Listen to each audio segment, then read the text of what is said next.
Hello and welcome to the Winchester Archive, the Supernatural podcast. I'm Ed, My Brooke. and today we're discussing Season 1, Episode 22, the season finale, Devil's Trap. But before we get going, here's a quick spoiler warning. As always, we'll be connecting dots throughout the entire series. So if this is your first time watching Supernatural or you haven't finished it yet, please do so because we will be talking about things again, as always. Also, before we get going, explicit content warning. We are adults talking about an adult show that deals with dark and sensitive topics. Expect adult language, mature discussions, and dark humor.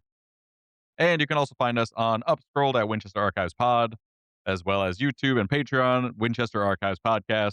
Please share, like, comment, subscribe, all the fun thing buttons.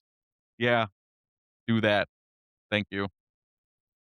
And and what's funny is I just realized in the note outline, I wrote like share, like, comment, subscribe to grow our community of activists. And I meant to put archivists, but Yeah. activists also works. Yeah. Activists, archivists, kind of the same thing. All right, let's move into our episode specs and synopsis. So the air date for this episode was May 4th, 2006. Written by Eric Kripke, directed by Kim Manners. Supporting cast is Jeffrey Dean Morgan as John Winchester, Nikki Acox as Meg, and Jim Beaver as Bobby Singer. Woo, Bobby. I was so happy to see Bobby. Me too. I We'll get found into it later. But well, real quick, I do want to say I found out that he, besides the brothers, is the only recurring character to be in every season. Even him after he dies, he is yeah.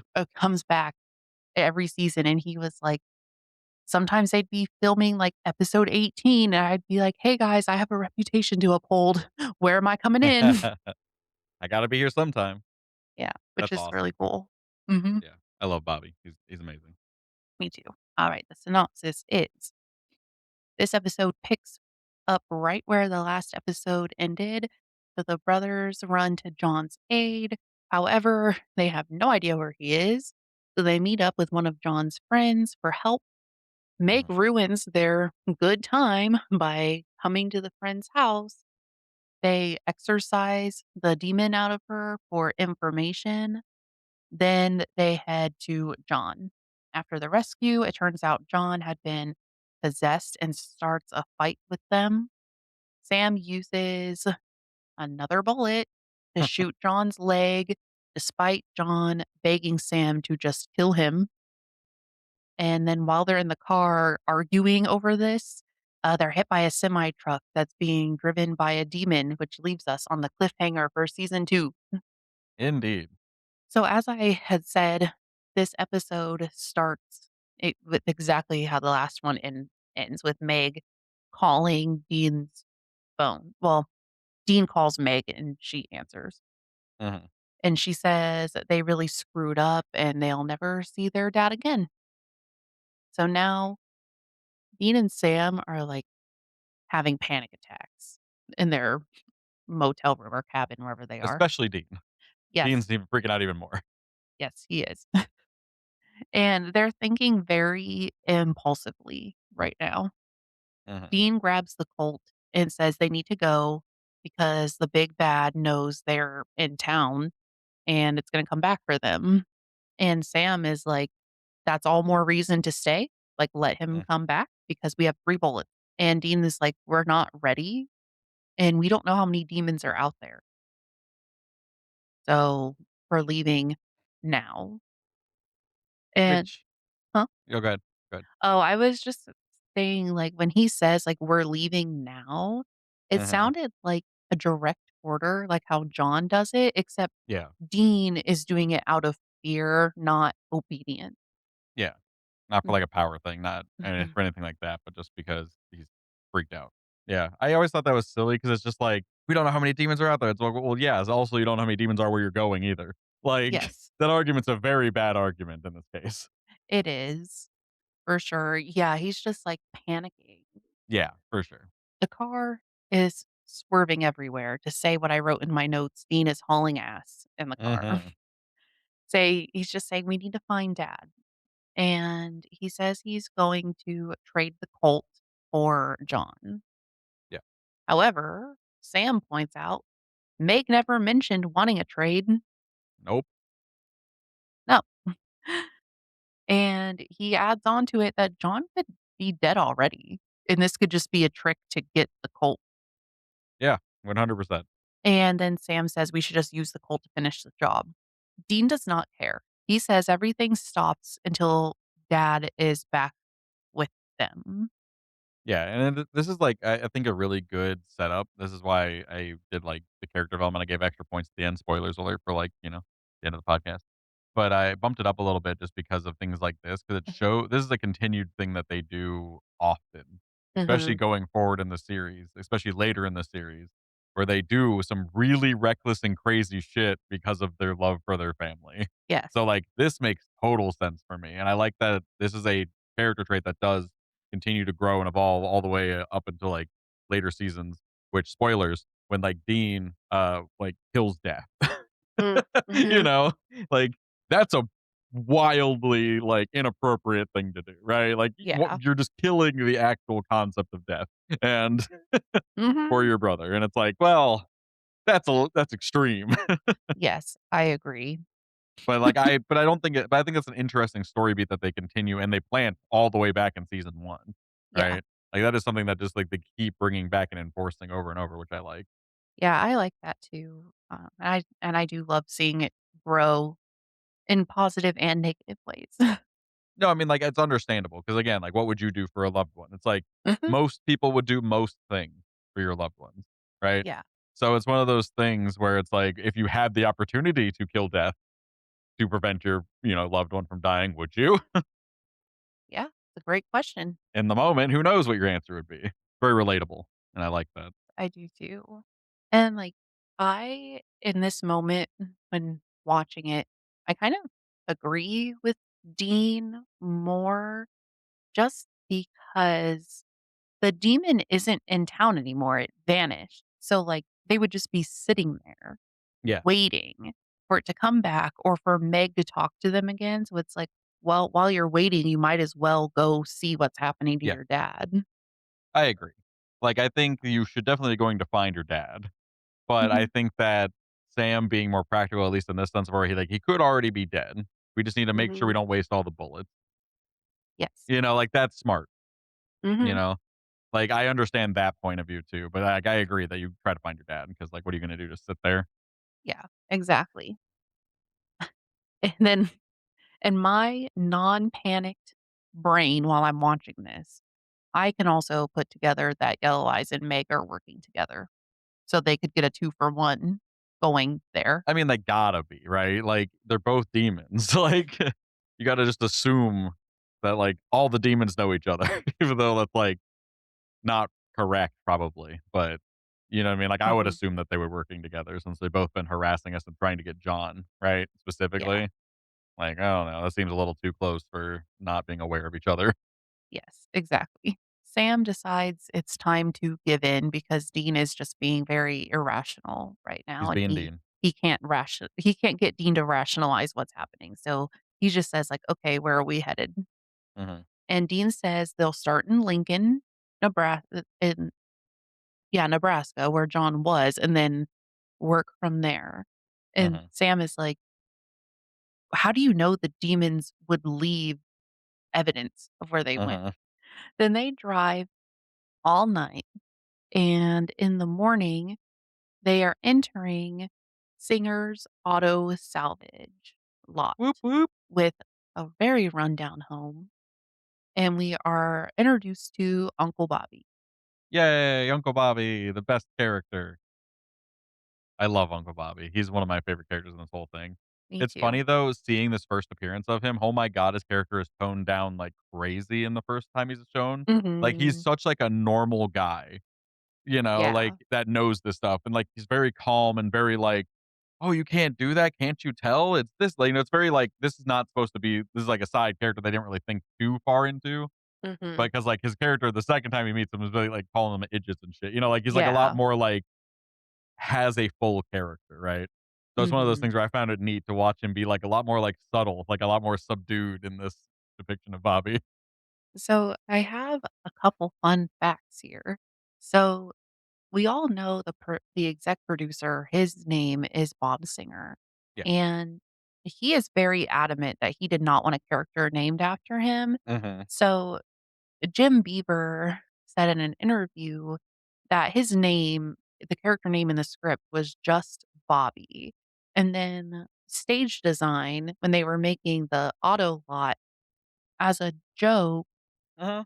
put Singer's Auto Salvage, and he was like, they may not have even known the character's name was Bobby. They were just like, "Oh, this is somebody's name. Let's put it up here." Yeah, that they do that Um, often. Like, a lot of, yeah. like, subtle background pieces are just, like, random production assistant names or, like, random characters like that, like in movies and Mhm. stuff, or random just, like, production assistants and shit sometimes Yes, for funsies. exactly. And then fans caught it, and they were like, "Oh, so this character is Bob Singer, like the exec producer," and then it Mhm. stuck, and he said, like, 3 or 4 episodes later that he's in, it instead of the script saying Bobby, it said Bobby Singer.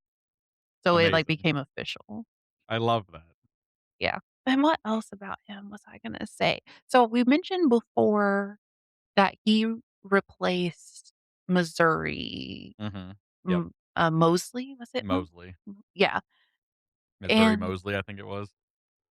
he said that since she wasn't available to film, they made a new character, and it was that Mhm. one, and he said all that was in the script and, like, character study that he got was just that Bobby was one of John's hunting friends. It didn't really go further than that, Mhm. and then when they asked him to come back for season 2, they really had to flesh out what his Yeah. relationship was to the boys. Because, like, he said he didn't even know he was gonna come back for season 2. He thought this was gonna be a one and done, like, They don't guest even refer to appearance. him as Uncle Bobby in this either. No, You it's know, like, just it's like, this is definitely like, "Hey, this is another side character." And Mhm. then they realize when they're writing probably the next season, they're like, "Oh, wait, we want this, like, mentor character since John's not gonna be" spoilers. Since Mhm. John's, like, in a coma or dies or something, I can't remember what happens to him, but he's just, like, fucked off again. Mhm. Um, Mhm. so, since he fucks off, they're like, "Well, we want some kind of, like, knowledgeable character," and then they bring him back again. I think they make a great choice of it. And like I said, I like watching them flesh him out in the next appearance. Yeah, exactly. They needed to keep bringing him back. And then he said that he had never watched the show, like, while he was on it, and he didn't really know this material, like, his Mm, past repertoire was not sci-fi horror stuff besides one episode of X-Files he was on, yeah. and he said it was, like, season 3, they were salting windows, and he's like he looked over at Jared and was like, "So why do we even do this?" And, then they were like, "You need to watch." You And need to so watch the show. so he asked the, like, production team for copies of the DVDs of the first 2 seasons. That's so fucking funny. Yeah, it is. I feel like if I was voice acting or acting in a show like that, I would watch the rest of the show immediately just so I could have, like, understanding of the vibe. That's Yeah. incredible that he was able to do 2 like, I don't know how often he appears in 2 and 3. Like, it might have been, like, a couple appearances, but Mhm. still, like, that's, like, crazy to me. Yes, it is. I was like, "Wow, you made it a long time without knowing why they salt windows." Like, that's incredible because, like, that's, like, one of the main things they do Yes. is salting Uh, windows and shooting salt at things. yes. And the last fun fact I have about him for the time being that I remember is he may or may not be the 2nd longest running reoccurring character because if you look on IMDb, it says he's in 69 episodes, and it says Mark Sheppard, who is Crowley, is in 70. But Jim Beaver said he went back and counted his scripts, and he has 70 of them. So he's like, either one of these scripts aren't mine, or IMDb is wrong. So he was like, Mm, in best case, Mark and I uh, are tied, mhm. or he's one below, and he doesn't know, he can't confirm. Huh. So, That's wild. it is. I love Crowley. I can't wait till we get to him. I can't believe it's not until, like, season 6. And he's in as many episodes as Bobby. It's absurd because he's, like, the main character. He's, like, the main antagonist and then, like, one of the protagonists for a while. Yes. Like, I love him. He's such a cool character, and, like, I can't wait to meet him in this podcast, but also, like, I cannot believe it's gonna be, like, 7 years. I know, and then we can talk about how he was basically screwed over Mhm. by production and how he's very vocal about it, but we'll get there eventually. Good for him. Be vocal about it. I know. But alright, let's move forward. They meet Uncle Yes. Bobby. I gave so many fun facts. Yes. So, Dean tells him he wasn't sure if they should even come to his house because the last time Bobby saw John, he threatened to shoot him. Mhm. And then Bobby says, "Well, what can I say? John has that effect on people." Completely correct. I When knew he said that, I was like, "I agree." I knew you would. Yes. I agree. But then he says now that all that matters is making sure, like, he's alive and getting him Yeah. back. Sam is at a desk, like, in the background, just, like, reading a book and Mhm. really not caring about the conversation at all. He says he's never that he's like, "Hey, Bobby, I've never seen anything like this book before." And Bobby says it's the Key of Solomon, which before we get into what that is, I do wanna say we kinda touched on this a Yeah. little bit in an earlier episode when we talked about demonology, Mhm. how, like, in demonology nowadays, if you're summoning a demon, you don't use the circle because nobody wants to be trapped, right? And then in the supernatural world, our brothers here, they do not care. They trap all the demons all the time, and then they Yeah. see the consequences of doing that. Yeah. They get away. They're not happy about it. Mhm. But yeah, the Key of Solomon we did talk about before. It is a thing, obviously. It is a grimoire of magic that is attributed to King Solomon, and it represents typical like Renaissance era magic. It's also related to and potentially inspired the later works of the uh this one's a weird word. Lemegeton. I I would always not wanna have said it switch the that G way. and the M. Yeah, Lemegeton, or the Lesser Key of Solomon. But the book mostly contains, like, rituals or experiments, as they're called, which is weird, and they're complicated setup process from, like, time, place, things to use, the astrological time that they need to be performed, and most apparently started with the practitioner confessing their sins in Hmm, order to purge evil from themselves, so they were, like, holier than what they were summoning. It then goes on to describe, like, implications how like we said before, how to summon and contain spirits, which makes a lot of sense, especially when it comes to this episode where they get to use a devil trap for the first time and capture a demon in there. mhm, It also describes how to do exorcism and which sigils are used to constrain which demons that are summoned. So most of them in like the some of the like the Lesser Key of Solomon have like sigils for each demon, each mhm. named demon, rather than it just being like this is a generic one that works for everyone, like it doesn't like Supernatural. So Yeah, exactly. That makes a lot of sense. And how we know from episode 2 is that anybody who can speak Latin can do exorcisms. You don't have to yeah, be an ordained priest or anything in the supernatural world. yeah, and also the Latin, but I will give him credit. The Latin that he is saying is like does make sentences that make sense. I was like listening to it and I was like translating a lot of it, at least some of the ones I remember from my Latin classes. Mhm, And it was a lot of like be humble to your God and like the kind of things like that, where it's like the word of God commands you kind of shit. mm, mhm, He didn't actually say like the word of God commands you, but it says basically like that, like humble yourself before your God and like all these kind of like blah blah blah, those kind of like you are a bad thing, like evil spirit being afraid of the God mhm. or the power of God.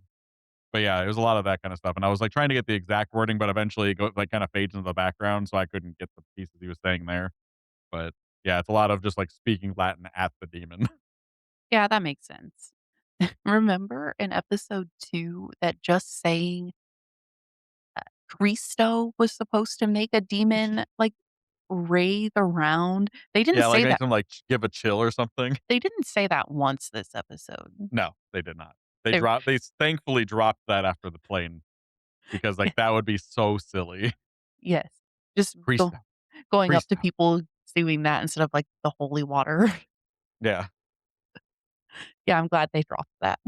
They should just start speaking in Latin, because then, like, if they randomly just start speaking in Latin, they can, like, randomly draw out demons then. True.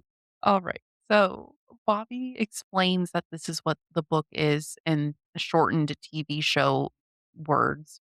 Yeah. And then he says in his time of hunting, there's usually only 3 to 4 demonic possessions a year, but so far this year, there have been about 27, and Jesus. right now in the timeline, we're about, like, late June or early July. So that's about instead of 4 a year, that's, like, 4 per month. Yeah, and that's also, like, 10 times the normal amount. He I says just think it's funny that he's like, "Usually there's only 3 to 4 a year," like, so casually. Like, just, like, yeah, made me laugh a little bit when he said that. yeah, it was pretty casual. It's like, "Oh, the boys have never heard of them before, but there's 3 Yeah, or 4 a year?" He says he's not sure why, but he can tell something big is coming, and the Winchesters are right in the middle of it, dun, dun, dun. which, like, we should have known because Sam, was Chosen targeted. by the yellow-eyed demon, Yeah. which later in this episode, they have a whole conversation about it, and it's like, "Yeah, that's why. We figured it out." Mhm. Something to do with all these psychic kids that are starting to freak out.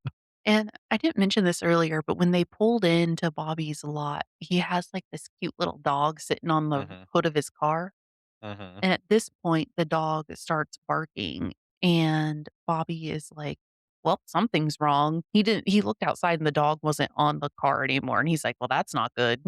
mhm. And then Meg kicks down the door. We never hear about the dog again, so I hope Hopefully the dog looked good. yeah, hopefully, maybe it just ran away, like, ran and hid. Let's hope. Let's just say that happened. Yes. So Meg kicks down the door.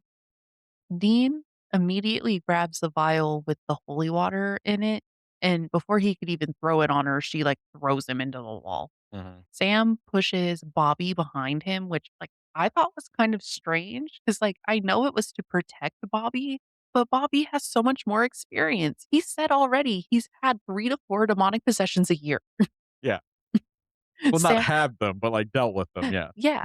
Yeah, him personally hasn't, but, like, he's worked the cases. I say imagine he had 3 to 4, like, on him a year. And Sam has done one kind of bad exorcism. Yes. Yeah, I thought that was a little funny too. I'm just like, "Okay, I get it because again, side character, but, like, Mhm. Let the guy with experience help you out here. yeah, let him fight the demon." So anyway, Meg wants the Colt. That's all she's there for. Sam says they buried it, but Meg is like, "You need to stop lying to me." And he says and then she says, I mean, "Did you really think I wouldn't find you?" And then Dean gets up and says, "Actually, we were counting on it." And she And it looks was up like a smirk, like a shit-eating grin at her yeah, too, like, just like a smirk at her, like, I was like, "Yeah, and get sh her." and she looks up and there she's under a demon trap. Mhm.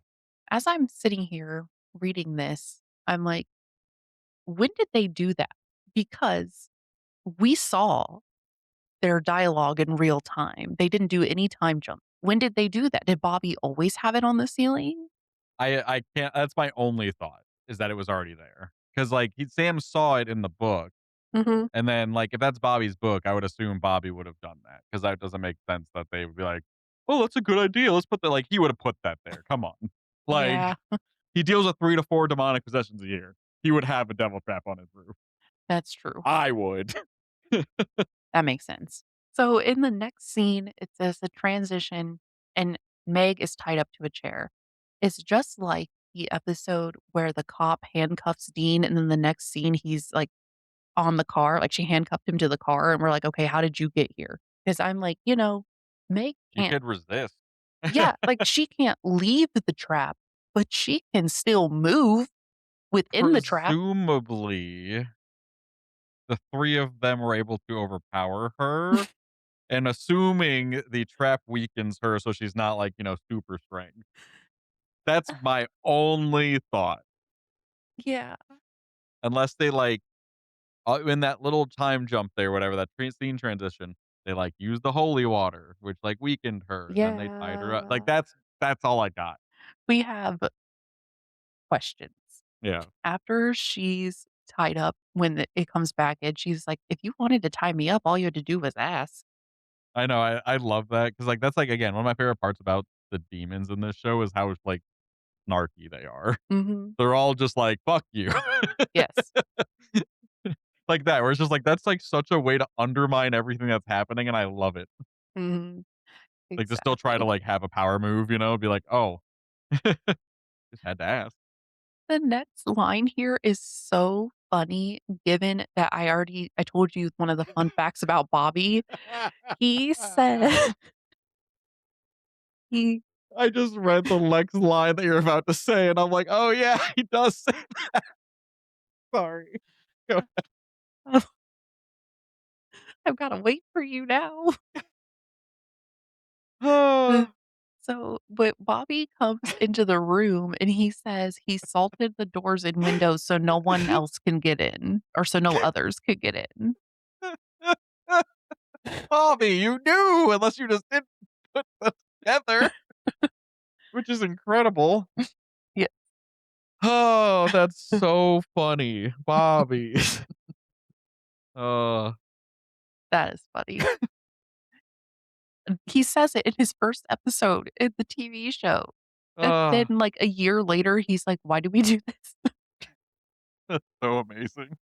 But now it is time to interrogate the demon. Dean asks Meg where their dad is, and Meg says, "You didn't ask very nice." So then Dean says, "Where's our father, bitch?" I loved that. Yes. But then Meg says, "Geez, you kiss your mother with that mouth? Oh, I forgot, you don't." Yeah, that was like, this whole back and forth, so good. She So knew good. that would get Dean to, like, Yeah. be irrational. Oh, 100%. She's trying to get under his skin. Yeah. Also, I just wanna say that Meg, the actress who plays Meg, fucking awesome at, like, acting because, like, the Mhm. way she was acting, like, she was physically getting upset by these, like, words, like, from Mhm. the exorcism was really well done. I was like, "Wow, you're, like, shaking." Like, well done. Yeah, she is amazing, and I will say, while we're on the topic of it, we could just say pour one out for Nikki Acox because she passed about 4 years ago, and, Mhm. she's definitely a great actor. She was handpicked for this role by I'm pretty sure by Kim Manners for her work on X-Files because he directed some X-Files episodes. Makes So, sense, she's amazing. yes, she's very good at what she like, her talent. Then she says she killed John herself, and I personally was, like, screaming at Dean to just take a step back and to, like, think for a moment, Mhm. but he doesn't, and he just punches her in the face. So then Bobby is like, "Hey, you need to come back here for a minute." Mhm. And then he's like Bobby says, "Don't really hurt her because that is a person." And then he's like, "Can't you tell that's a person?" Yeah, it's a No, person Bobby. possessed by a demon. Yes. No, Bobby. They couldn't tell. They thought that was just a demon. And they've already faced a demon once, so they knew people get Yeah, possessed by demons. yeah. And then I'm like, too bad she already fell out of a window onto concrete, so, like, punching her in the Mhm. face doesn't really matter. Yep. She's probably just dead the second the demon's gone anyway. Yes. But now Sam is saying the exorcism stuff. Meg is threatening to kill them, and Dean is saying she's going back to hell. However, in my opinion, they should know that a demon can come back from hell once it's exorcised, especially Yeah. with Bobby there. I don't think they're My thinking that far. Yeah, I think my only thought of it is, like, it's probably more difficult to get out of hell because, like, the point of hell is to be, like, tortured and all of that, right? Mhm. So, like, I assume the demons, like, when they still have to, like, get out of hell. So it's probably more just like a nuisance thing, Yeah, that's like, true. send them back and then they have to, like, drive back home, like, I gotta drive back here kinda thing, Yeah, that's true. and they gotta find another meat suit. They Valid. basically gotta start from ground zero instead of, like, already being here and fighting? Mhm. So it's more of a nuisance thing, I think. Yeah, that makes sense. I'm sure they know that. Like, I can't imagine they're like, "Oh, they can." just come back right away. Because I think, like, the gates of hell are still closed, right? At this point. Yeah. Yeah, so, like, they do have to, like, fight to get out or sneak out, right? Mhm. So when they get sent back to hell, now they're, like, stuck again unless they get out Yeah, that's again. fair. That's actually because, like, I think one of the plot points is that they actually open the gates of hell later in the series, and that makes it a problem because demons can freely just derp around. Yeah, I know. We talked about this when we were talking about Adam, the brother that you forgot about, that Oh, everybody yeah. forgot about. Yeah, I forgot about him. You see? But anyway, Meg is getting more and more upset because these words are hurting her. And Mhm. she's attempting to give them more and more detail about how she killed John. Sam is still speaking in Latin. Pages on books start moving and like wind is happening and just like supernatural stuff is going on, Yeah. as well as her chair just kind of moving around. That was such a cool shot of the chair just, like, moving her, like, back around the circle, like, she can't leave the circle, so she's just, like, moving around erratically in it. Yes, which It's so cool. the people on the show said it they think from what they remember, that was just done with, like, fishing wire. Yeah, that makes sense, you just pull her. Yeah, like, she must have not been very heavy to pull Yeah. around. And then it must start, like, really hurting because she says John isn't dead, but he will be soon. So she's starting Mhm. to, like, give in. Yeah. And she said all she knows is that John is in a building and she doesn't know where Yellow Eyes is. Now Dean tells Sam to finish the job. And Meg is like, "What? I told you the truth." And Dean is like, "I lied." Which, is fair enough because she's just been lying to them the whole time. Yeah, and actively trying to, like, kill them, you know? Yeah, exactly. Dean wants to save the person Meg is possessing. That's why he wants to exorcise them. Mhm. And Bobby is like, "Hey, if the exorcism is done, she's gonna die because you told me she fell out of a window." Yeah. And Dean is like, "Cool, then we put her out of her misery." Mhm. So then he, like, commanded Sam to finish it. Who does?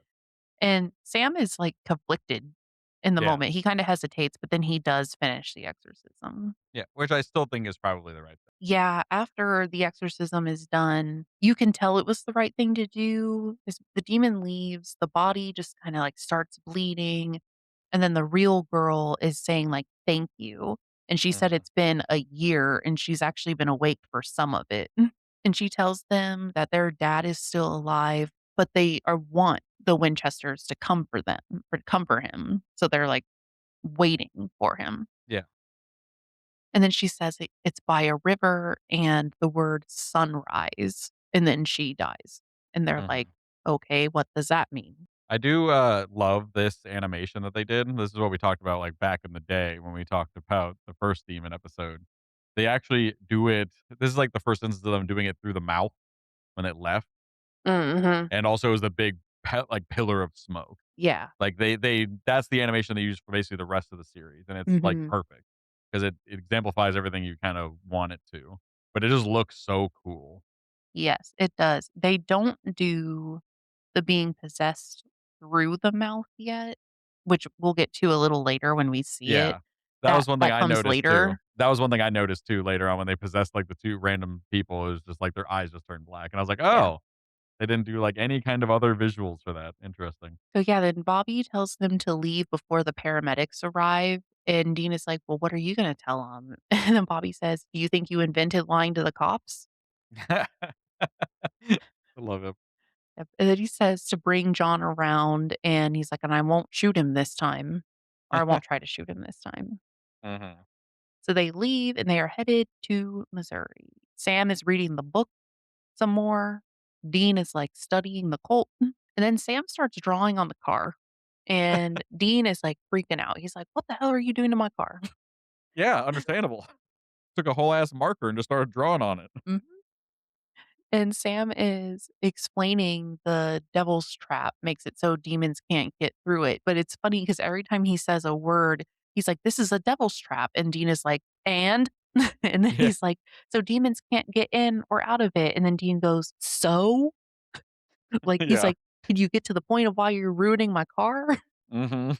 And he said it turns the trunk into a lockbox so they can put the Colt in there and the Yeah. demons can't get it. Mhm. I tried to look up the devil's trap. It's just a supernatural thing. Oh. But the concept is like in folklore, and we've kind of discussed it before with like the sigils being referenced in those books, like the Lesser Key of Solomon, Mhm, and things like that. Like mostly they're like pentacles, right? They're the five stars in a circle, the 5 pointed star in a circle, and mhm, those have been like used as like protection sigils forever, like in pretty much every culture going back to ancient times.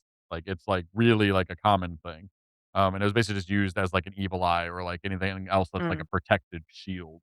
So it makes sense. All of this makes total sense, but it was just like interesting to me that like they made up like the devil's trap, which like that sounds like a name that would be in like a Lesser Key of Solomon. So good It job on does. that. Yes. Yeah, they needed a plot device for the show so they can win.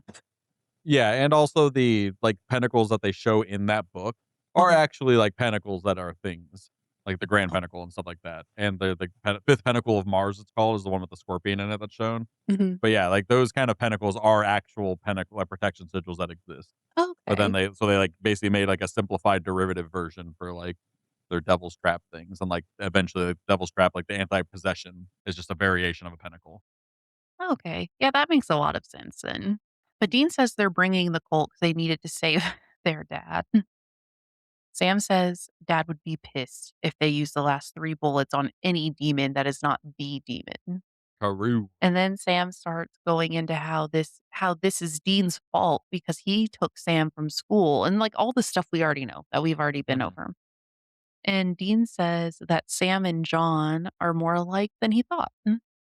He's like, "Both of you are ready to sacrifice yourself for this." Mhm. And then he says, "But I'm going to be the one to have to bury you." And then he says Sam is selfish for only focusing on revenge. And Sam says that's not it. And it's more that the gun is their only leverage. So Also as true. so as soon as a demon gets it, they'll just kill all of them. So we see Dean agree and put it in the trunk. I will say, at this point, Mhm, before we get to like the next scene, this is Sam's fault. He should have double checked and watched him do it, and then mhm. closed the trunk with him. Yeah. After this whole speech, you walk away from him and trust him to do it. Dean of all people, you're gonna come on, like you watch him put it in there and close that trunk for him. Yes. Exactly. And like, I don't know, Dean's not gonna listen. No, He's the one that if he gets an idea to save his family, he's gonna do it. yeah, he doesn't care. He doesn't care the consequences, the reason, fallout, anything other than just protecting his family. Yep. So now their car is parked and they walk around the corner. They're by the river. As soon as they Mhm. turn the corner, they see Sunrise Apartments. How convenient. And they're like, this must be what she was talking about. Like God scripted it. Yes.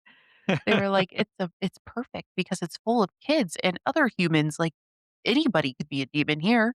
That's And why it's creepy. yes. And they're like, we have no idea who's the demon and who isn't. So they come up with this plan to pull the fire alarm.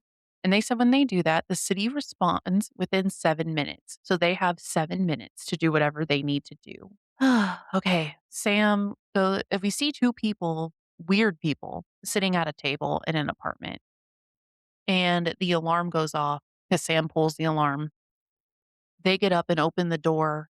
John is like passed out in the bed in that apartment. And when they're opening the door for us to see John, you can hear the wee woos coming. It was like 2 seconds. What Mhm. happened to the whole 7 minutes? I Must don't been a slow day. I'm like, I don't understand why that piece of dialogue was in there. Yeah, I thought that was like we have 7 minutes to like get in and get out before like it's run like there's gonna be like, fire people here. Yes. That was my assumption, and then, like, when they waited till they got there, I was like, "Oh, then why'd you mention the 7 minutes? Yes, that was super weird. Like, what relevance is that?" Yeah. Whatever, we have to move forward because they Yeah. definitely It did. was like, "Oh, I guess that wasn't relevant. Alright, cool." Yeah, fire department must have been, like, on the corner of the block, and they were like, "We Yeah. got you," and they were there. Yep. So, they somehow steal firemen clothes, and they go inside pretending to be fire people. Yeah, and I don't think that's how that works. It's Like, not. I don't think that would, 1, be locked at this point because people would be getting in and out of it and, Mhm, like, checking the place for fires. mhm. Uh, and also, I don't know if they keep those in there. They usually have their gear on before they leave. To my knowledge of how firehouses work is they get in their suits when a call is made. Like Yeah, so at the firehouse. yeah. Yeah. So, like, how do they just knock some people out and steal their stuff? Well, we saw them, like, messing with the fire truck. Like, they were Yeah, looking they at it. unlocked it. He picked the lock on the bag Yeah, and then, like, went in and then came out with, like, costumes. yeah. They must've, like, knocked out 2 people that were in there and then just, like, stole their stuff. Oh, probably. I don't know. I don't know either. I don't think again, this doesn't matter because no one should pay like, no one's brain goes to this. 'Cause even my own, when I was watching it the first time back like that, it didn't register. I was like, "Yeah, sure, that makes sense." I mean, it makes sense until it doesn't. Until you think about it for, like, longer than 2 seconds. And then you're like, "Wait a second. Yes, How does this exactly. work exactly?"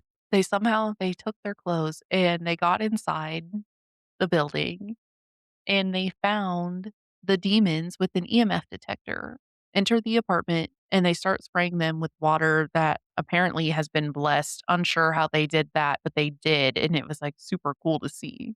That was really cool because, like, I was like, "That'd be smart, to do that." Mhm. If you, just had some holy water on you too, just pour a little in there. Oh, that may have been what he did because Dean had the flask. Yeah, because like, in theory, holy water that is blessed could be just put with other water and bless that water too. Like, at Imagine least in my head, that makes sense. imagine they hit John with that instead of, like, the little droplets Just, Sam does. like, full on, like, spray. Oh, that would have been great. That would have been hilarious. Okay, so speaking of that, they get the demons, like, incapacitated, and they shove them into a closet, and then they put Mhm. salt outside the door. Which I laughed at that part because he just, like, puts a ring of like, it'd be one thing if he just put, like, a line in Mhm. front of the door for, like, "Oh, now they can't, like, move the door." He made a circle, like a Oh. semicircle, so in theory, you could just open the door, Oh, yeah, and then it would and that would ruin. probably move the salt, and you could just walk over it. Couldn't they even do that if it was just a line? But I'm saying if it was a line, at least makes some more sense, like it reinforces the barrier or Mm, something. mhm. Like this line can't be moved by their powers, including the Yeah. door. You can like make that kind of argument, even though like you're right, like it's like kind of weird. Mhm. But the semicircle, I was like, that seems really not how that should work. No. Okay, there's a lot of things wrong with this scene, but it's fine. But it's peak like television nonsense, and it's It great. is. Yeah. It's like a great fight scene, but it's like the endings, like some things, I'm just like, wait a second. Alright. So they open the door and they find John on the bed, still breathing, but unconscious. Dean is about to cut his restraints, and Sam is like, "Well, wait a minute. What if he's possessed? Mhm. Don't cut him." And Dean is looking at him like, "Well, dad would never get possessed." And so Sam throws some water on it, holy water on him, and nothing happens besides John waking up. And he's like, "Sam, why are you throwing water on me?" Uh-huh. Real quick, I just want to back to that door point. Mhm. Literally later in this, or like earlier in this episode, we watched they salted all the windows and doors, and Meg just blew the fucking door off and walked in anyway. Well, that was at Bobby's house. They didn't do that at Bobby's, did Yeah, they? he said they just said like I finished salting everything up. Or was After that make after it? Oh, okay, that was this after it. I thought it was yeah. before it. My bad. I misremembered. They salted, it's later when they get John Yeah, back to the cabin. that's probably what I was thinking of then. Yeah. Apologies. Keep going. So now outside of the apartment building, some guy, it's his apartment, he's just, like, watching. His eyes suddenly get black, and he starts heading towards the building, and this Uh-huh. fireman is like, "Hey, you can't do that," and then the fireman's eyes turn black, and he just starts going too. And as I mentioned earlier, this is the first and only episode where a demon actively possesses someone without a black cloud of smoke going into their mouth. Mhm. Because in the episode 2, the black smoke went into their eyes. Yeah, That's the only time that happens, and then for this one, they took out the effect completely. which is lame because it looks so painful and cool at the same time. Yeah, it wouldn't be fun. That's what I mean, it looks like a demonic possession, right? Because it's just like, "Oh god, that does looks unpleasant all around." So those 2 are trying to stop the Winchesters from escaping, but they make it down the fire escape. But the other demon who was with Meg that the last episode comes up by surprise and tackles Sam and just starts, like, punching him and, Yeah, like, just hitting his head on kicking the his ground. ass. Yes. Like, this dude's concussed to, like, let next week. Yes, which makes the rest of this even crazier, the rest of the episode. It was like a full on, like, boom, head over here, head over here. Yes. And Dean shoots him with the Colt that's supposed to be in the trunk. Mhm. 2 bullets left. I love the effect of the Colt, though. It's just like they do, like, the extra, like, gun sound and then, like, the lightning off the, like, the bullet wound. I'm like, "That's cool." Yeah, it is. It's in the effect they used for this one wasn't as dramatic as the vampire one, but it was still cool. Yeah, the vampire one was, like, extra, but it was, like, awesome. Mhm. So now Dean helps up a barely conscious Sam, and then he Like I also said, has to concussed pick to up all hell. yes, and then he has to pick up a barely conscious John, but then He's been Sam drugged to shit. yes. But then, Sam is just able to walk now, and he helps John too. And now it's dark outside. They're back in their car. They've been driving apparently forever, and they're at some shack in the middle of the woods, and they Mhm. put salt around all the windows and doors. And Sam thanks Dean for saving his life. And Dean is conflicted though. This is the weirdest thing I've ever seen happen in a TV show that's thus far. So like I've mentioned before, I watch with closed captioning on so I can make sure the notes I'm taking line up with the dialogue correctly. Because Mhm. sometimes I might hear words incorrectly. Yeah. And on the screen, the camera zooms into Dean's face. And you can see his mouth moving, but he doesn't say anything, but then the subtitle says, "Hey, Sam." And then the audio comes back in just a little bit, and you can hear Sam say, "Yeah." And then it goes back to normal audio, synced up correctly, with Dean saying, "You know that demon I shot?" Huh. So it's like they decided to take out like, "Hey, Sam," and the "Yeah," but they didn't take out the, like, video of it. And they also didn't take it out completely, I guess, with No. Sam, which is Yeah, weird. they didn't, and I was like, I watched it, like, 3 or 4 times. I was like, "Is my headphones not working? Like, is it just cutting Mhm. out? Like, what's happening?" And no, it just the audio does not come through, but it's still on the closed captioning, and you can Weird. see Dean's mouth moving with no words. Yeah, I didn't catch it either. I It's did think that scene was a little weird, but, like, I didn't, like, notice anything. yeah, it's so fast. Like, the Yeah. only reason I noticed is because the closed captioning was Yeah. on, and I was like, "He didn't say that?"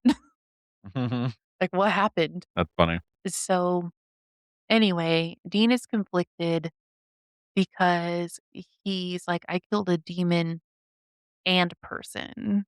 And he Correct. says Mhm. it bothers him, the things he's willing to do to save his family. Hey, look at that, self-reflection. Well, he's not saying he's not gonna do it, it just Yeah, bothers him. yeah. He's still gonna do it forever, but Yes. So John comes in and he's like, "That shouldn't bother you, Dean. You did great. I'm proud of you."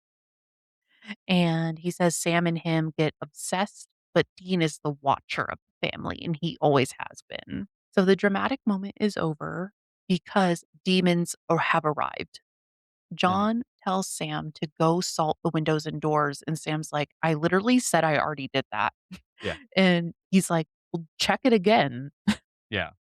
And, it's one of those things where it's like, you don't see any demons or anything, you just hear wind picking up, like, kinda like what happened with Meg earlier Yes, from the exactly. outside. And John's the one that says all this and runs over to the window to look. Yeah, exactly. That's an important detail. Then John tells Dean to hand him the gun. And Dean was actually about to, and then he stops and he was like, "Well, when Sam shot the demon before, it vanished." Yeah, just blinked out. Yeah. And John was like, "Well, it's me. I won't miss."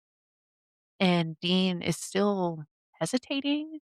And at this point, John is begging, like, "Give me the gun now." Type Give of me the gun, please. Yes. Did he say please? I I don't mean, in your notes, it said Oh, he I actually said did. please, Yeah, and he I'm pretty confident he did because I was like, that's a weird thing for John to say yes, he does say okay, yeah, I did because write he that in doesn't my say notes. please. He just says now. But Dean picks up on how nice his dad is, and he's like, "No, you would actually not have been proud of me. You would have been pissed that I wasted a bullet." Mhm, And so now Dean is aiming the gun at John, and he's like, "You're not my dad." Just mhm. like how Sam knew it wasn't Dean in the Skin episode. Yeah, it's funny how they're able to pick up on each other's personalities so acutely. I know. I'm like, how many times so far, even on this recording, have I called back to previous episodes? It's like Yeah, this one's a lot. this episode has done a good job at like wrapping up, like not wrapping up, but calling back to Yeah, previous stuff. setting more in stone the things that are gonna be important going forward Mhm. Yes. from the previous episodes too, so Yeah. So Sam comes back in the room and he's like, what's happening? yeah, why are you pointing the gun at dad? Yeah. And Dean says, their dad is different and it's not him. John Mhm, says, like, "Sam, you have to trust me." And again, Sam is, like, conflicted because he's like, yeah, "I literally just got dad back, but Dean is always right," mhm. basically. So then Sam says no, and he stands behind his brother. And he's saying and John is saying, if they're both so sure to go ahead and kill him. And they don't. Dean doesn't pull the trigger. Yeah, 'cause you But kill they the demon, you kill also the person, they don't wanna kill dad. yes, exactly. I'm like, they know now if they do it, they'd be killing the person and the demon. And it could just be a random ass demon too. They don't know anything else yet. Exactly. So then John says, I thought so. And then his eyes turn yellow. The big bad is in him. Oh god. Yes. It's so good. And also, I will give, the actor again that plays, John a lot of credit. He's good at being a bad guy. That's why he was a Yes. bad guy in, like, The Walking Dead later on. He's, like, the big bad guy in that. But Hmm. he's good at being, like, this like, shitty bad guy. Like, the smile and, like, stuff he does as he's being the yellow eyes, I was just like, "Oh, you're so good at this." Yes, he Like, you're is. so good at being a bad guy and getting, like, the facials right. So I kind of explained this to you a little yesterday outside of recording, but these scenes with John in them had to be recorded 3 months before all the other scenes because he had a scheduling conflict and couldn't make it for the finale. So they actually had to change the finale here. So it was supposed to be that John and one of the boys were searching for the other brother. So instead of John being kidnapped by Meg, one of the brothers was supposed to be. Mm, And then it turned into the brothers working together to save their dad, which kind of makes more sense narratively because they've been doing yeah. that all season anyway. It makes the most Um, sense, right now, I think, and, like, mhm. that ended up working out for the better, I think. Because then Yes. also he doesn't have to be a part of the whole episode, right? He can only just be there for the ending, Yeah. which can be shot at whenever, you know? And then Yellow Eyes here was supposed to be cast as another person, but they were like, we can't have John fighting another person when John can't be there. So what do we do? So then they came up with the story of John getting possessed. So he's the fight scene instead. It makes total sense too, though, honestly. Yes. I think Like, it's a one of those things that where the alternative path is actually the better path. yeah, the in the interview I listened to, they called it a happy accident. Yeah, I love those kind of things. Like, it's so funny how often that happens in things like this, like creative endeavors, when you're forced to do great on the fly like that. Mhm. Like, sometimes magic just happens like that. You're like, "Ah, perfect. This is even better." Yes. And when they told oh, I forget their title. I it wasn't the director. I think it was like set design or, just Yeah. something along those lines. The writers told him like, "Hey, we need help coming up with a solution." And he was like, "Okay, give me a couple days." And they were like, "No, we need to know by end of day." Oh, Because wow. Jeffrey Dean Morgan had to know if he could accept this other job or not. Yeah. So they figured it out in like a couple hours, what they were gonna how did they were Damn. gonna pivot. Impressive.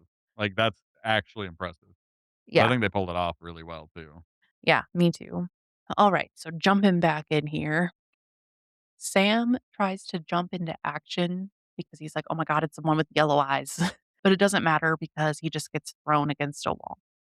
And then Dean is thrown against the wall too, and then he drops the gun. Mhm.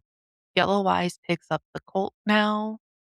He says, "Holy." Well, the Sam mentions that, like, how did the holy water not work? Yeah, he picks up the Colt and Sam asks that. And then he says holy water doesn't work on him. Well, he says, "You really think holy water would work like, what is it, like, what I am or the things like me?" Like, Mhm. basically, like, differentiating himself from demons, Yeah, that's also true. And which is very relevant to what I'm gonna bring up here in a second. So something else interesting here is the subtitles caption him as Azazel speaking, which mhm. I think is interesting because the audience doesn't know his name yet, and Yeah. the cast hasn't even called him Yellow Eyes yet. I'm just saying that because we know who it is at this point. Yeah. But if we were coming into this brand new, we would be like, "That demon with the yellow eyes." Mhm. So, it's just it was interesting for me to know that they, like, already had the demon's name picked out at this point. Yeah, I think that's interesting too, because like you said, they haven't even referred to him as the yellow-eyed demon yet, because Yeah, that's what he goes by for a long time until he reveals that he's Azazel. yeah. Which we'll get into Azazel more when we actually, like, learn his name in the story, like, in the series. But I will say that Azazel is a thing in the folklore. It was actually originally not a person or an angel or a demon or anything, it was a place. Hmm. It was a desolate place where the scapegoats, that were bearing the sins of the Jews, was sent during Yom Kippur. Like, so it was like ancient Jewish tradition of which is a very common tradition all over ancient cultures of a scapegoat, which is where instead of you all as a society being punished for your sins and for the bad things you do, you instead take a goat and a like preacher or a priest or like a religious figure goes to the goat and basically transfers all of the sins of the entire city onto the goat. And then they send the goat out into the desert or out into the wherever to go be a sacrifice to their gods to like not just basically eat all the sins for the culture. That's why a scapegoat is someone who you blame for a thing, Poor goat. is because what it was. It was a scapegoat, the thing that was blamed for a thing, like Jeez. usually unjustly, which Yeah. is again what this is. But later on, Azazel did become a fallen angel that was responsible for introducing humans to forbidden knowledge, which would make sense why like the holy water didn't work on him, because he refers to himself as like what I am, or what do you think that would work on me, like a what I am, like referring Mm. to himself as something that's not a demon because he's not. He's a fallen angel, which is in Christian mythology and in supernatural mythology, TV show is a more powerful thing than like an angel is a higher in the hierarchy than a demon.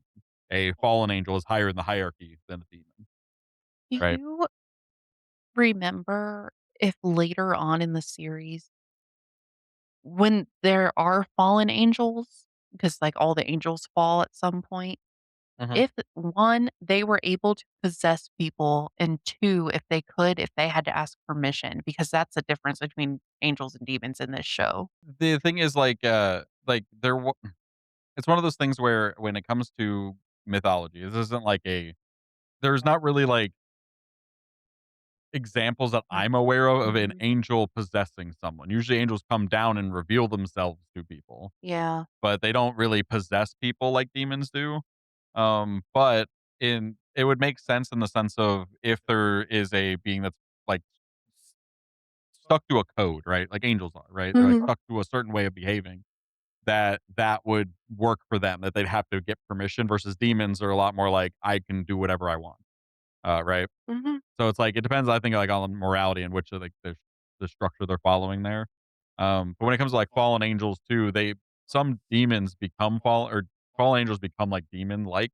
That's why like this demon, Yellow Eyes, Azazel, can possess people like that, like a Mhm. demon, but they're more powerful than a demon. They're like the Yeah. named demons, basically. Anything that's not a named demon is a demon, like a lowercase demon, just like angels in in even in supernatural mythology as well as in Christian mythology. Like Makes sense. angels have hierarchies too. Like regular angels are just like normal angels, right? They're like down here. But like people like Michael is someone like an archangel, which is up here. Which like the fallen angels are basically like that, but the opposite for demons, right? It goes like Mhm. angel, demon are like on the same tier, and then archangel and fallen angel Oh my god, I can't wait till ish. we meet the archangels. Oh yeah, I have a whole. I'm so excited to keep going into this, but in the meantime, we'll stick to that just being what I tell you about Azazel, and we'll learn more about Azazel and what he actually does later on when We're we gonna actually meet have him. to, like, when we start getting more reoccurring characters, especially these mythology ones, they're gonna have, like, their own episodes, so we don't have, like, 3-hour-long episodes. Never. So, Yellow Eyes sets the colt down on the table, and he tells Sam to make it float to him, and this is where we learn the term "meat suit." It hasn't been said before. Mhm. Azazel says John is trapped inside his own meat suit. Meat suit is such a great word for demons to refer to bodies, It refer to is. people. It's so, like, derogatory and, like, less than, like, you're dehumanizing I think people. angels say it too in this show. Well, yeah, and it makes sense too because they're again, they're like a superior so that's Mhm. what they are. They're just wearing us like a suit. Yeah, that's also true. And then he tells Sam that the demon he exorcised was his daughter, and he's, like, mad about it, but I'm like, "She didn't die, she's just in hell, so, like, go get her." I don't Yeah, know. but again, like, right now they're being guarded and the gates of hell are closed by Yeah, guarded by angels, so, like, they can't just escape. They have to yeah. sneak out. So, like, yeah, I'd be pissed too. And then he said the demon in the alley was his son, the one That that one's a he little more dead dead. yes, that one's dead, dead. That one's not coming back. Yeah, that one's just gone. Sorry. And then he says, "How would you feel if I killed your family?" Oh, wait, I did. You can tell that Megan and him are related. Yes. And that they're all just snarky. Mm. I love it. It makes me so happy. Then Sam asks why he did it, like killed his mom and Jess. And Azazel says it's because they got in the way of his plans for Sam and all the children like him, which isn't the full explanation. I'm pretty sure I mentioned earlier in one of our earlier episodes, we get a longer explanation Yeah. like in a couple seasons or something like Yeah, that. this is just him, like, laying it out basically. Yeah. It's like, oh, get in the way of what? Mhm. And then Dean is like, I'm tired of the villain monologue. Can you just like get it over with? Mhm. To which Azazel says Dean fights and fights for his family, but John and Sam don't need him like he needs them. Ow. He's just trying to make Dean feel awful. And then Dean says, I bet you're real proud of your kids too. Oh, wait, I wasted them. Amazing. Like, get him right back with his own line. Got him. Yes, exactly. Love it. Dean's so good. But with that, Dean's body starts getting ripped open by Azazel. Like, Yeah, just, like, torturing him. yeah, it's like little cuts at a time, basically. And then he's like, "Dad, don't let the demon kill me," which was so sad. Because like, Mhm. even until, like, the very end because, like, okay, now we see Sam actually trying to move the colt with his mind. He's like, "Maybe I can do it. Let's try." I mean, he's done other weird shit, And then it pans back over to Dean, and for all intents and purposes, from what we can see here, he is dead. He or at begs least unconscious. like, there's blood everywhere. He says, like, "Dad, please," and then he hangs his head, Uh-huh. and it's like, "Oh, okay." That sucks. But it seems like John was momentarily back for a moment to, like, Yeah. stop it from going further, Mhm. because then Sam and Dean fall off the wall, so it's like John got control back for a moment. Yeah. Sam grabs a gun, and Azazel tries telling him, like, "You know, if you kill me, you kill your dad." And Sam's Yeah. like, "I know." So then he shoots him in the leg. And it was so the demon would die because from what I know, you don't have to kill the vessel to kill the demon. It's just Yeah. like the bullet should kill them, Well, they right? don't really know how it works either. Maybe it's just, like, if they're wounded, it, like, actually, like, hurts the demon, like, Mhm. because like, if you shoot the body like, when they punched Meg in the face, it didn't bother her because she Yeah. doesn't feel it. When she fell in a building, it didn't feel it, like, doesn't care, right? Mhm. So, like, maybe that actually, like, hurts the demon. They're like, "Oh, shit." Like, Yeah, "Ow." that's true. That'd be my guess because like, the fact that it didn't kill him, or Mhm. maybe it just doesn't work on fallen angels, or, like, you need to actually, like, get a headshot on a fallen angel or something, like, who Yeah, knows? who knows? So now there's only 1 bullet left if you've been following, but he doesn't kill John. Dean is actually alive somehow. He lifts his head up and, like, sits Mhm, up and stuff. Then John sits up and says he can still feel the demon inside of him and he needs to shoot and kill him, which I mhm. wanna say when this dialogue was happening, me as a viewer, I was like, I think Azazel knows that this bullet isn't going to kill him, so he wants Sam to waste it. So he's like, "Kill your dad, but you won't kill me." That's the thought I was going with. Oh, I thought this was just John actually holding back right now because, like, he got shot by the demon killing bullet, not lethally. So Mhm. maybe he, like, is in control now, right? Yeah. Because like, I feel like if Azazel wanted if, like, he wasn't worried that it could kill him, it wouldn't be a threat. He wouldn't be trying to get it. Yeah, that's true. That's the only reason you get it, try to steal it or get it from them somehow is to be like, "Okay, that's off the table, right? I can't just be shot and killed now." Yeah, that's fair. 'Cause, like, that's the only one that makes sense to me, so, like, in this moment, I'm like I think it's John just being like, "Sacrifice me to kill this demon while he's still stuck in me." Yeah, that's what he wanted, and Dean was like, "Don't you do it, Sammy." Mhm. Sam doesn't do it, even though he did think about it, and now Azazel was just exorcised back to hell. He didn't I die. don't think he went back to hell, though, I think he just left. That was the way I Oh. interpreted that, like, it didn't seem because like, he comes back, so, like, I Yeah, doubt he snuck back out of hell. Because again, like we were saying, the gates of hell are closed, so, like, you can't just come and go willingly, so I feel like this is him just, like, running away. oh, okay, could have been, for sure.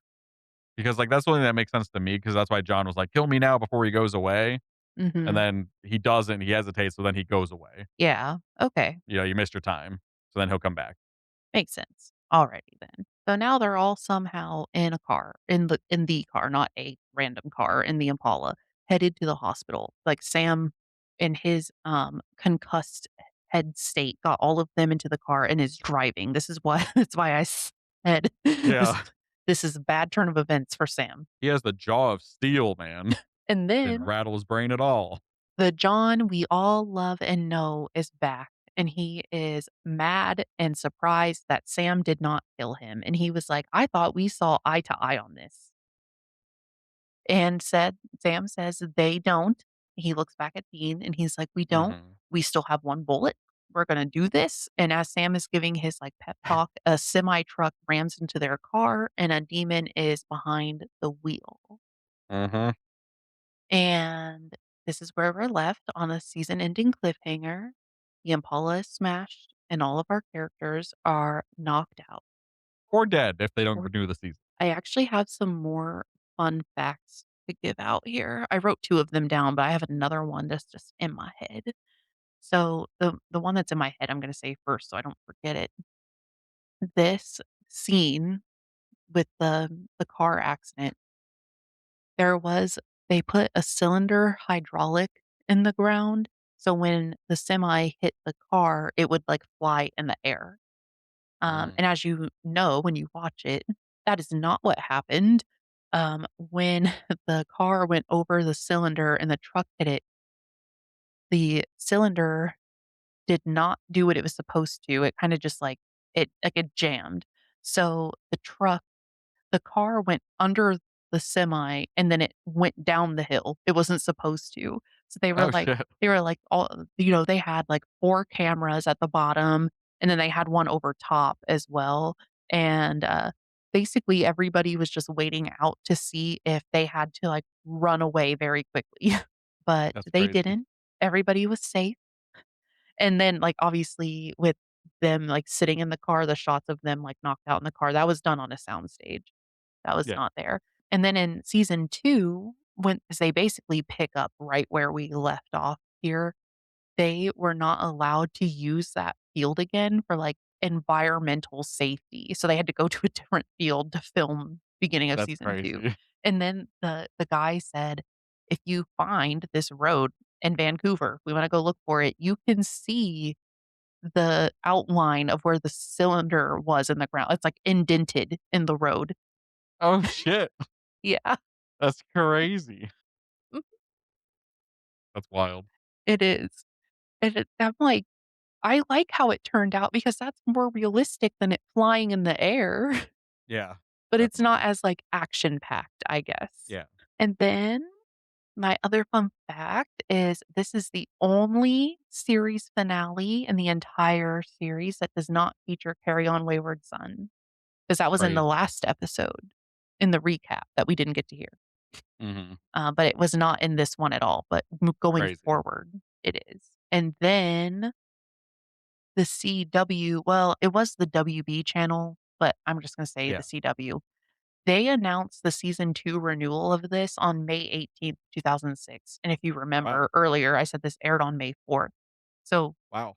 yeah. So everybody, including the production team, had 2 weeks of waiting around knowing if this was gonna make it to a season 2.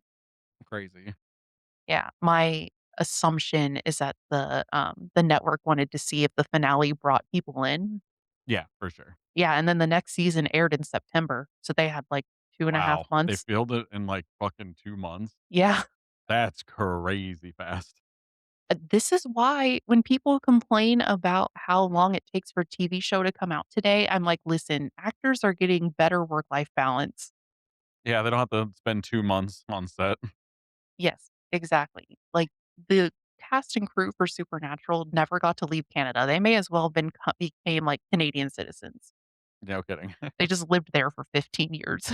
For our crime counter, I have impersonating a fireman, and in this case, it would just be, like, 6 months because they weren't really, like, deceiving anybody. They were just, like, Mhm. going into the building. Yeah, that makes sense. And then I have a question for our audience so you all can answer. So we were kinda debating, going back and forth on whether or not the demon kills with the cult and the eventual knife that they get should be included in our crime counter as murder since they're murdering a person and they truly don't care. Like, Dean says it bothers him, but they don't care. They just do it. Yeah. And we're like, but those numbers are so high. Should we have it in our crime counter as like murder or should it be its own separate? Like they killed X amount of demons. Yeah, let us know in the comments what you think. I definitely will be tallying up the how demon kills and all of that fun stuff in our breakdowns of, like, the Because mid-season or end season stuff. But let us know if you want us to include those in any of these things or not. if you think about it, murder is like 20 years plus. Like, do So, we wanna add that to our counters for each demon person? mhm. Hmm, you know? Do we want them to have thousands Does of Meg years? count?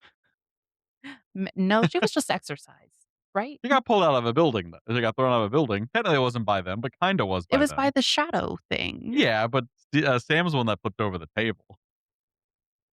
See, that's where it gets really nuanced. That's what I mean, like, does that count as killing a demon and a person? Maybe. Yeah, I don't know. Everybody let Yeah. us know what Let you us wanna know in the hear. comments. Get in the comment. So, now for our episode review for our ratings for we actually rated these fairly close. Okay. Yeah, there's just one that apparently I was one off of what you did. Yeah, I went back and changed it later, not after I saw what you did, but I thought about it more, and I changed Mm, it. So, for story and pacing, we both gave it a 4. I feel like we actually talked about this a lot in length. It was yeah. it the t Well done. it was pretty good. Yes. Yeah, the plotting of this one much better, than, like, last episode in general, I thought. Mhm. Like, I enjoyed this one a lot more. Me too. Monster lore, we both gave it a 3. And I will say when I did my off the cuff, because I usually do a review my numbers right after I watch it. It's like my first impression Mhm. numbers, and then I think about it a little bit and I'll go back and tweak them. For monster lore, I originally gave it a 1 because I was Mm. like, there's really little lore here. But then just later thinking about it, I moved it up to a 3 just because, like, I can see what they were going for. Yeah, I thought they set up like, reason I give it a 3 was because there's nothing, like, new really than what we talked about before about demons and, like, tentacles and all those fun things. Like, if we've already mentioned a lot of things in previous episodes, I bump it down a little because it's a little repetitive. But Mhm. I gave them a little bit of credit here because they were kind of differentiating Yellow Eyes and Azazel from demons Yes. by using the holy water and it not working, by possessing John and, like, not revealing it at all, like, having any clues, no EMFs, no nothing, right? So Yes. I thought that was cool. Like, they, like, set up that he is something else and that normal methods won't really work. And also that the gun doesn't or it can just, like, one-shot a demon, but then did not one-shot this thing and maybe that was 'cause it was in the leg, but also maybe it's because it doesn't one-shot the fallen angels. Mhm. Maybe you need to two-tap them and, like, maybe this first bullet was the first one, you know? And Who we, knows? um But, like, it sets up that really well, I think, yes, that all of those, and the salt and the sigils. and we also learned if they actually kill the demon, they kill the person too. Mhm. So Yeah, they and need they to work. be careful with the human bodies. Yeah, and then they learned about demon traps and, like, how that protects Yeah. their trunk as well as captures Meg and, like, watching how that works, like, we had to see a lot more developed, so I give him some credit for that. Yes, we there was a lot of drops about monster lore, but we didn't really get the explanation. Yeah. So that's why it's like middle of the road. Yeah, for sure. Character development, we both gave it a 4. There there was more development in this episode than I also originally thought. I think my original rating for this was also like a 1 or a 2 until I thought about it some more, Yeah, I gave it a 4 because, like, they've progressed more in this one episode than they have the entire rest of the series combined. except for John. Yeah, John was that one episode, like, 3 episodes ago, he progressed a little bit, but then reverted it all again at the end of this. Last thing he said to his kids was how, like, "Oh, I thought we saw eye to eye, smash." Like Yes. you're still a bad dude. But the boys particularly too, even like Sam being like, "No, we don't see eye to eye," while he's looking at Dean. Mhm. It's like, and Dean and Sam's like vulnerable talks back and forth of how they're struggling to like do this and like all of it. They did a great Mhm. job. Yes, they did. Very developed. Vis Except John. That's why it's a 4. visual and direction, we both gave it a 4. I mean, Kim Manners directed it. He's the best Yeah. one. I'm sad he's no longer, living to Mhm. do the rest of this series, but, like, he does great on every episode he Yeah, directs. and also the demon possession and exorcisms, fucking awesome. Love the smoke. Glad they kept that going forward. Mhm. Yes. Emotional impact, this is where we differ. I gave it a 4 and you gave it a 3. Yeah, I didn't feel very much from this one. I felt some when it came to like the boys mostly and like their relationship and like you know, Mhm. themselves growing and, like, feeling a lot of feelings, but it didn't, like, hit me very strong, so I just gave it middle of the road. It made me feel like normal things from the series, about Mhm. average. I gave it just, like, a bump up because that fight with John where Dean was, like, begging for his life, I was Yeah, that hit me pretty hard. valid. And then I could tell every time, like, Sam was conflicted on whether to keep exercising or to kill John or, like, Mhm, what, like, his internal struggles. I was for like, sure. "Okay." Yeah, those definitely factored into mine too, they just, like I said, didn't hit me as hard. Yeah. Rewatchability, we both gave it a 3. Mhm, it's a good one. Again, middle of the road. Yeah, I'd watch I'd it if watch it's it. on TV. Yeah. I watch it if it's on TV, I don't know if I'd seek it out. Mhm. Exactly. And then Salt and Sass, we both gave it a 3. There was some fun moments. Yes, there was some really good banter in this, but it wasn't, like, the best ever, but it was some good callbacks, some good banter with, like, Meg and then with Yellow Eyes, like, kind of referencing each other. I liked all of that. So some good one-liners there. Yeah, Mhm. Yeah, that makes my average score a 3.57 out of 5. mine's a 3.43 with a combined score of 3.50 out of 5. So pretty good overall. Pretty good episode. Yeah, Let us know what you guys think about our ratings. If you guys agree, disagree, would go up, down. Where are we at? See if we agree. Let us know in the comments. Anything else you'd like to mention about this? I do actually. I just wanna say, like, when I watched it, because I've rewatched this series a couple times, but it's usually on, like, a binge watch, right? And for this, I'm watching 1 episode at a time, and I'm taking thorough notes.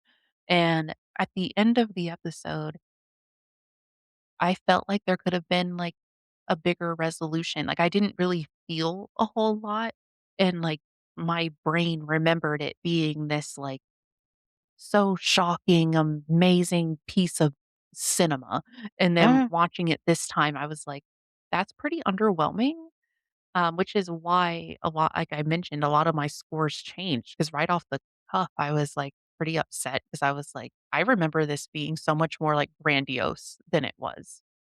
Yeah. Um, and so I had to sit with that for a moment. I still kind of think there could have been, like, a bit more, Yeah, um I do think the episode ends very suddenly and, like, very jarringly, but I think Mhm. that's the intent of what they were going for, to get you to wanna watch the next, season. Yeah. And if you said like you said, if you binge it, if you go, like, back to back, I'm sure it's much better. If you Yes. go, like, the end of this episode into the next episode, sure it hits you a lot better and feels a lot more like, "Oh, okay, I understand what happened now." But, like, it being cut off like that and just being like, "Oh, alright." And then, like, as we discussed, season 2 renewal wasn't even, announced until, like, almost the end of May. Yeah. So, at this point, the writers had no idea if they were being renewed or canceled. Yeah. So, like, this So, is just them writing an ending that they can work with either way. it could be a cliffhanger or it could be an ending. Yeah.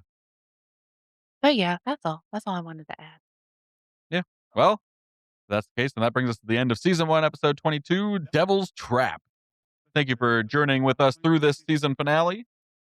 Next week, we'll be walking through the season recap to go over all the bits and pieces of the whole thing and see where we're at, see what we're doing, see what we've killed, all the fun things. Look at all the numbers. So, whenever you're ready, we'll see you in the archive. Bye.